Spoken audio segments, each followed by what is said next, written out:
Good evening and welcome to the BBC News at 6. British summers are likely to get hotter and drier over the next 50 years because of the effects of climate change. That's according to the latest projections from the Met Office, which says without action to cut greenhouse gases, summers could be more than 5 degrees Celsius hotter than current levels by 2070 in the most extreme scenario. And there are stark warnings about sea levels, which could rise by around a metre, affecting cities like London, Cardiff and Edinburgh. Here's our science editor, David Shookman. Global warming threatens different countries in different ways, and scientists have spent the last few years trying to work out what it means for us. Wild weather is nothing new for Britain, but this latest research says more extremes are likely as the climate changes. The study says floods are set to become more frequent as the level of the sea rises and storms deliver more rain. And there's a worrying conclusion. We have a key role in defending communities, but we know we can't protect people from every flood event, and therefore we're going to need to make hard choices about where we live in the future, where we work. As temperatures are set to rise, the scientists have produced different scenarios for the future climate. These are based on computer simulations of how things may unfold. What this report shows is that climate change will affect everyone wherever they live. So for people on the coast, the level of the sea will go up by more than a metre. That's probably manageable for London, protected by the Thames Barrier, but very threatening for many other communities. Summer temperatures could go up by more than 5 degrees. Think of the implications for heat waves and the need for air conditioning. And the chances of a summer like the one we just had earlier this year could go up to 50% by 2050. Now, if these projections are right, what else could change by the end of the century? In a worst-case scenario, England could see summer rainfall drop by 35%. The same could happen in Wales. In winter in Scotland, rain and snow could increase by a fifth, as in Northern Ireland. But some scientists say climate change poses real dangers, but we can't yet forecast them in such detail. The knowledge of climate change comes from really basic science, and the UK climate projections are really at the edge of new research, and they shouldn't be taken with the same confidence that we have that climate change is a threat. Predicting exactly when and where extreme heat will strike in future is clearly a challenge, and scientists are working on that. But there is a consensus about the trends, that we are heading for a warmer world. And David is with me now. So these are worst-case scenarios here. How worried should we be? Well, it's quite alarming to see these numbers. It's worth bearing in mind that these aren't like weather forecasts with accuracy about what's going to happen tomorrow. They're more like guidelines for possible futures in the decades and centuries ahead. But what's striking is that scientists have become a lot more confident about their work over the last 10 years since they last did this exercise. Got better satellites, bigger computers, a better understanding of how everything works in the atmosphere, particularly about sea level rise, which I think is perhaps the key threat here to the millions of people who live around the coast in towns and cities, as we've heard. And that raises a really difficult set of political choices, because the government is spending billions on flood protection, but as we've heard, it can't protect everywhere. So there will be some very difficult choices in the years ahead. David, thank you. The British student Matthew Hedges, who just days ago was sentenced to life in prison in Dubai for spying, has been freed after a presidential pardon. The 31-year-old is expected to fly home tonight after being held in jail for the last 6 months. United Arab Emirate officials still claim Mr. Hedges was a British agent, but his wife, who's led the campaign for his release, insists he was not a spy. Paul Adams reports. Matthew Hedges' 6-month ordeal is almost over. 5 days after being handed a life sentence, he's preparing to come home. Mr. Hedges will be permitted to leave the country once all the formalities are complete. The hoped-for announcement came this morning, but with it a sting in the tail. The authorities in the United Arab Emirates still accuse Matthew Hedges of spying. He was part-time PhD researcher, part-time businessman, but he was 100% a full-time Secret Service operative. Matthew Hedges knows the UAE well. He worked there for several years before starting his PhD on aspects of the country's security policy. Sensitive subjects, but, says the government here, perfectly legitimate. We've made it very clear for a number of months now that we see no basis in these allegations. They've reflected on that. They've taken the action that they can, which means that Matthew Hedges is going to be reunited with his family. The UAE remains convinced that Matthew Hedges was indeed a spy. He was certainly researching some sensitive areas, including the country's military capabilities and its role in the war in Yemen. But what he and most academics would regard as perfectly legitimate, the UAE clearly saw as suspect. Matthew Hedges' wife has campaigned for months to secure his release, maintaining his complete innocence throughout. In my heart, I know what Matt is. He's a PhD researcher. His colleagues know it, and his family know it, and hundreds of academics around the world know it, and that's all that matters. I mean, the most important thing really is that now we'll have him back home safely, and he'll be able to finish his thesis. Matthew Hedges will be on his way home in the coming hours. His family says the ordeal has taken its toll. His life and career put on hold 6 months ago, about to resume. Paul Adams, BBC News. The Prime Minister has been trying to sell her Brexit deal to MPs. She told the Commons that she'd secured the best deal possible and that rejecting it would risk more division and would take the country back to square one. She faced criticism from her own party as well as the opposition. MPs will vote on the deal next month. So how many members of Parliament does she need on her side to get the deal through? Well, there are 650 MPs, but only 320 votes are required for a majority in the Commons. Theresa May currently has a working majority of 13, which relies on the support of the 10 Democratic Unionist MPs. But already, those DUP and between 80 and 90 Tory backbenchers have said they will not support the Prime Minister's deal. The Labour leadership has said it won't back the deal either, but there may be groups of Labour MPs who do get behind the government. The Scottish National Party also say they won't vote for the deal. Our political editor Laura Kuenssberg looks at the task ahead for Theresa May and her Brexit withdrawal agreement. She's in a hurry. After nearly 2 years of talks, Theresa May has 15 days to get Parliament on her side. She has to convince enough of them her Brexit compromise is worth it. The Prime Minister. There is a choice which this House will have to make. We can back this deal, deliver on the vote of the referendum, or this House can choose to reject this deal and go back to square one. The British people want us to get on with a deal that honours the referendum and allows us to come again together, allows us to come together again as a country whichever way we voted. As you can hear, the trouble for Theresa May, she's surrounded by people who've made their minds up to reject her deal. This deal does not have the support of either side of this House or the country as a whole. Mr. Speaker, ploughing on is not stoic. It's an act of national self-harm. The Prime Minister now needs to prepare a Plan B. It's been hard enough getting the Cabinet behind the deal, the compromise that keeps close economic ties to the EU. They're certainly not all as enthusiastic as this. The thing is that anything could happen if this deal doesn't get through, and that's my concern. That's why I want to back this agreement and urge all my colleagues to do the same. And in the event that there's a dispute, there is organised resistance right around Westminster.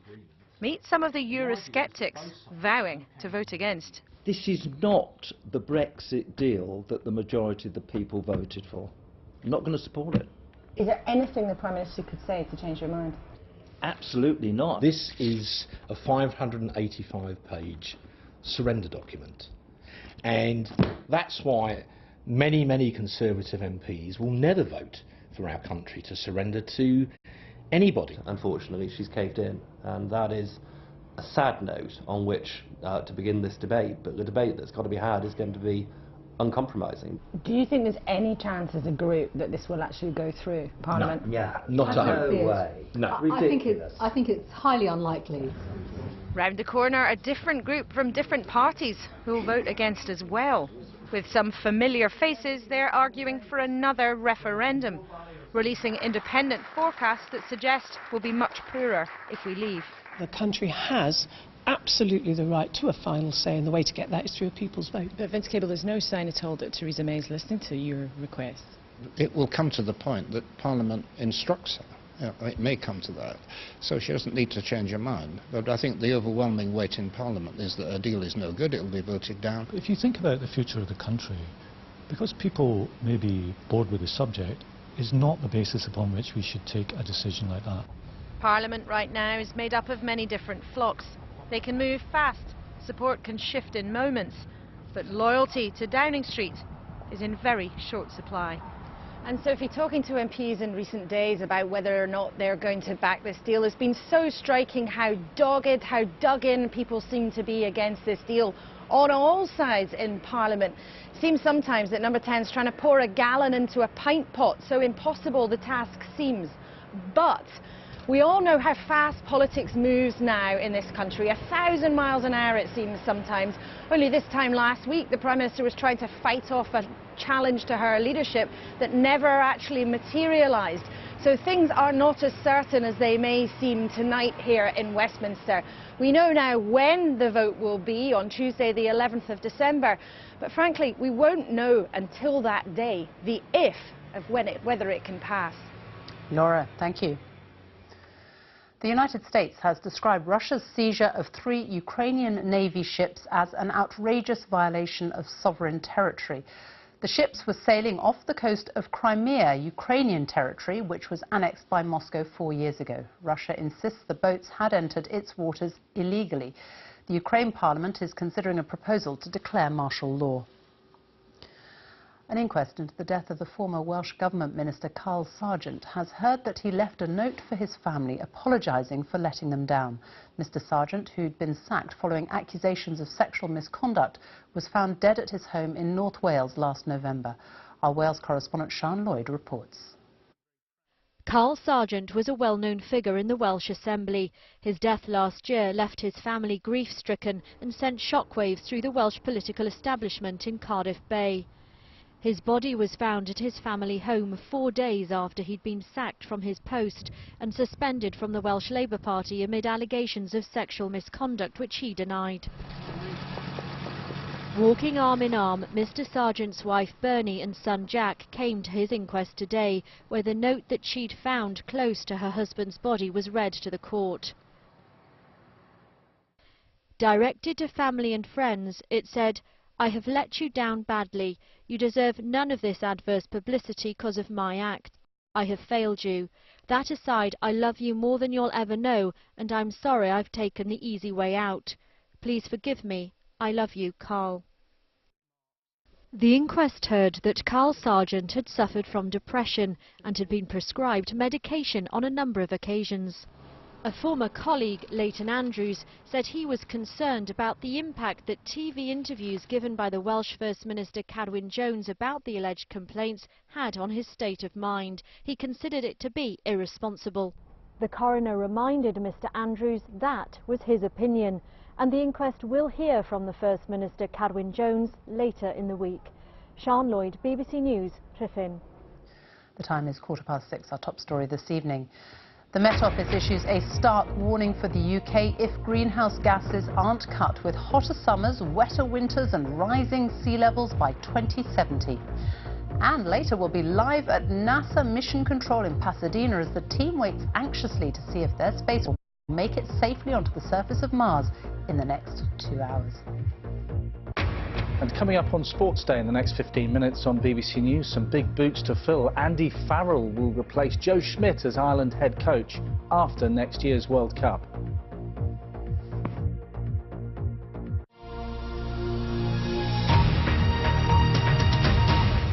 A Liverpool fan who was viciously attacked before a match against Roma in April still can't sit up and has problems speaking 6 months later. Sean Cox's wife says he will never make a full recovery.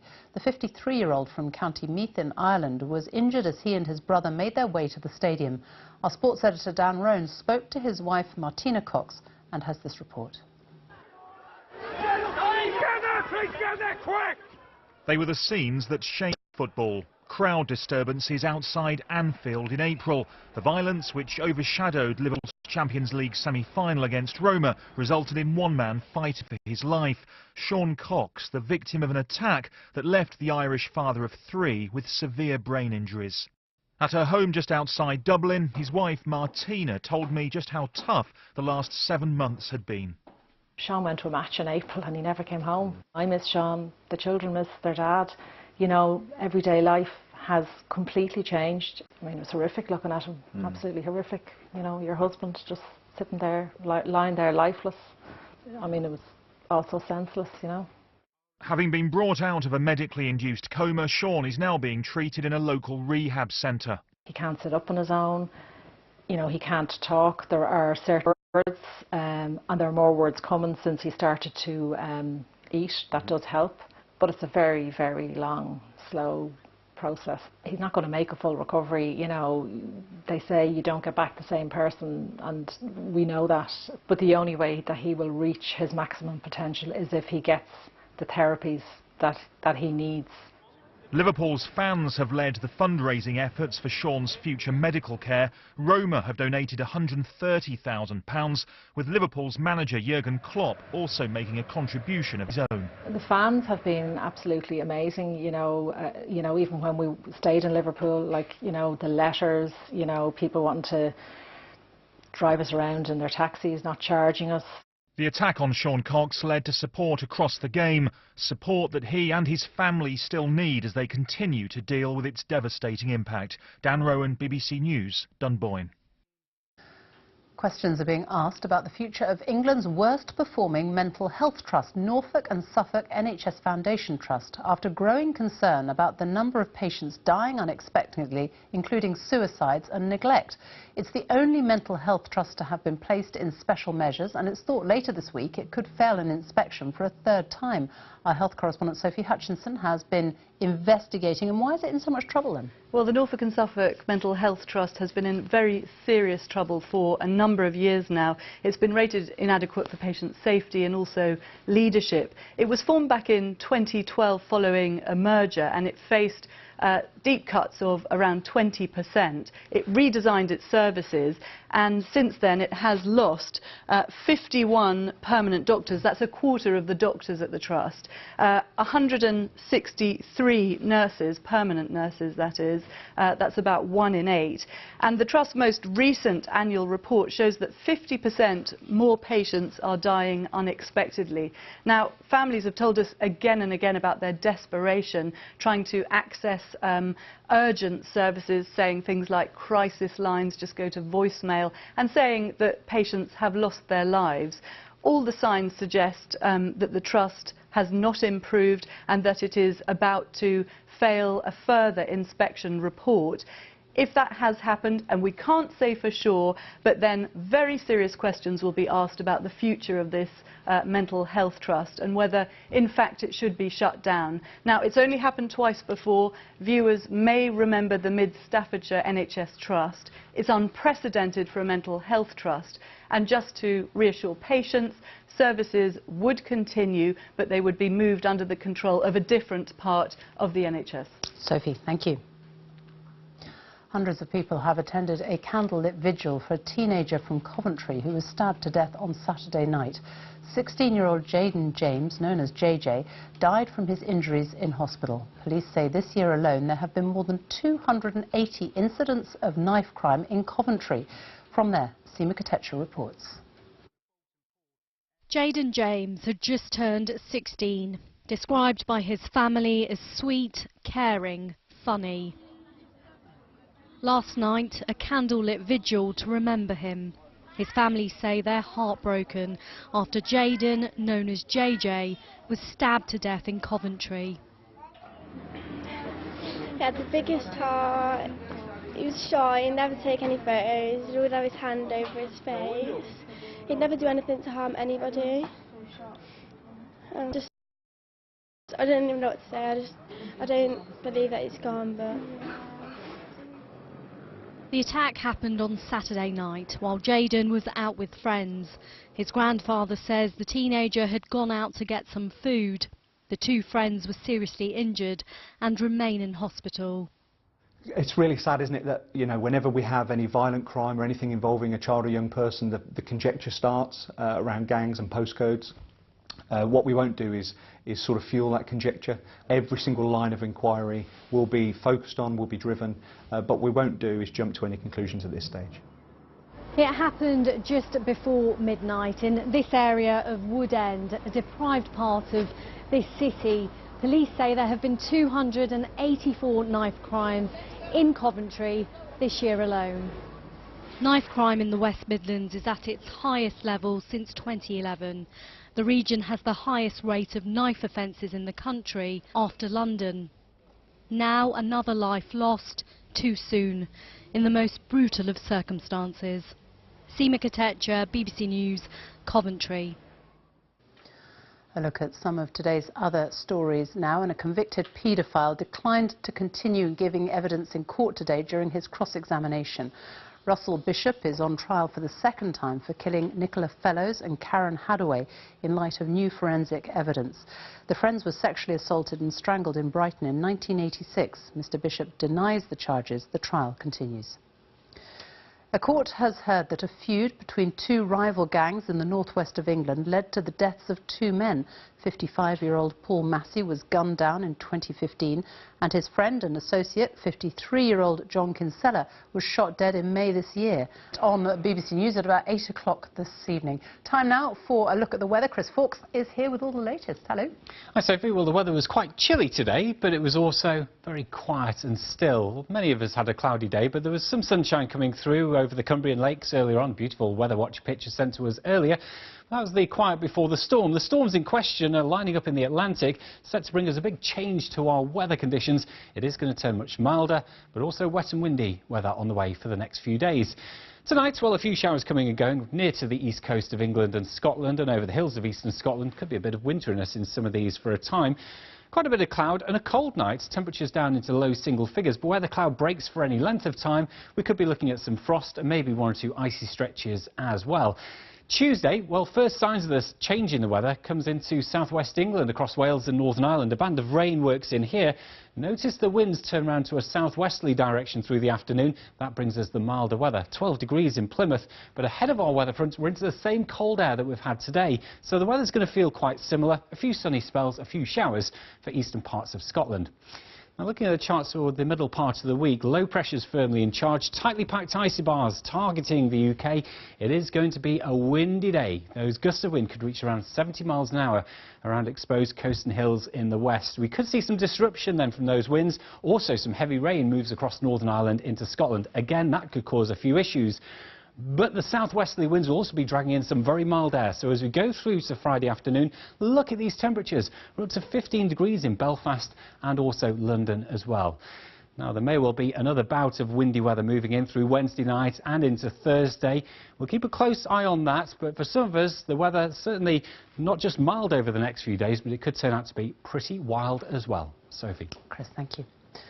A reminder now of our main story this evening. The Met Office issues a stark warning for the UK if greenhouse gases aren't cut, with hotter summers, wetter winters and rising sea levels by 2070. That's all from the BBC News at 6 on BBC One. We now join the BBC's news teams where you are. Bye-bye.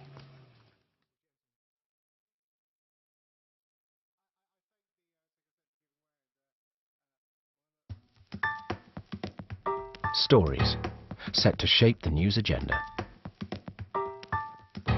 Headlines, freshly written. Original perspectives on the day's unfolding narratives. See the bigger picture as it emerges. The Papers, weeknights at 10:40 on the BBC News Channel. What impact will Brexit have on the NHS? Will there be enough staff? What about the import of crucial medicines? Will we still have access to free treatment in the EU? And will the health service get more funding? Brexit, 4 months to go. Thursday on the BBC News Channel.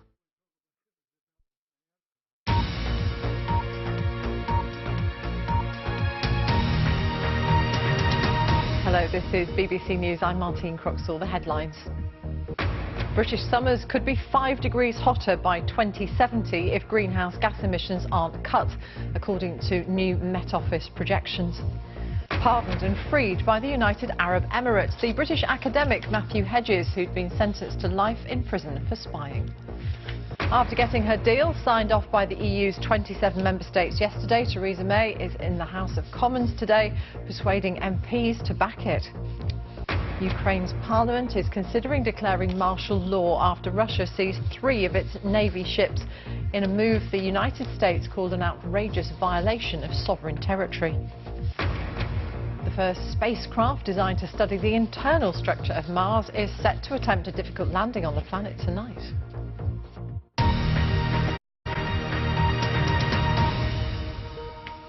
In a moment it'll be time for Sports Day, but first a look at what else is coming up this evening on BBC News. We'll be live in Pasadena from about 10 to 8 to see if the NASA InSight mission spacecraft can make that tricky landing on Mars. We'll also be discussing the heightened tension between Russia and Ukraine as Ukraine considers declaring martial law. And at 10:40 and 11:30 we'll take a look at tomorrow's front pages with our guest Caroline Wheeler, Deputy Political Editor of the Sunday Times, and political commentator Jane Merrick. That's all ahead.